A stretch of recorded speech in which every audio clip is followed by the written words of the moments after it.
લે પેલા બે આ નહીં ઘર આગી વધતી છે ને ફોન લગાવ પર હેલો હા શેઠ એટલે દુકાન નહીં આવવાનું છે બધું હિંમતનગરમાં કોમ હતું ને તે એટલે પણ મારે તો ગાડી દઉં માની છે 2 દિન પંચવાળું ભર્યા છે જલ્દી આવી ને યાર વાત તમારી હાચી પણ મારે ઘેર થોડી ઇમરજન્સી જેવું છે ને એટલે હું બહાર આવ્યો છું આજ બાયગન પેલું થારું આવવાનું નહીં એમ કાર્યને ફોન લગાવવું પડે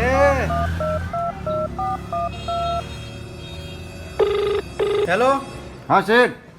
અલે આ દુકાન નહીં આવવાનું ના શેઠ મારે મહેમાન છે ને આઠમને આ બધું કરવું પડે ને મહેમાન બેમાન છે ઘેર એટલે પેલો ટાટી ખીચડી ના પાછું તું એ ના પાડી છે એમ થોડું ચાલે બે આવું જ પડે યાર સારું તાર ના હોત કોઈ નહીં તમે બે હજો ને 2 દાડા પગાર કાપી કાલે તું કહી દેજે ટાટી ખીચડીને ચિઠ્ઠીનો ફોન આવે ને ના પાડી દઈને વિમન મેળજો ફોન જ ના આવે ચિઠ્ઠીનો આખો દિન ફોન ઠોક ઠોક 2 દાડામાંથી રજા પાડી મેં ચીટ 2 દાડા બહાર જોઈશું કોમ કરીને આપણે મળી જઈએ છીએ આપણે વધારે પગાર આલી દઈશું આપણે કહેતા જ નહીં હોય તાને 2 દાડા રજા પાડી મળી કિસી રજા છે એમ પાડી નોકરી જ નહીં કરી મેલો નોકરી જ નહીં કરી ઘણી નોકરી મળે છે આપણને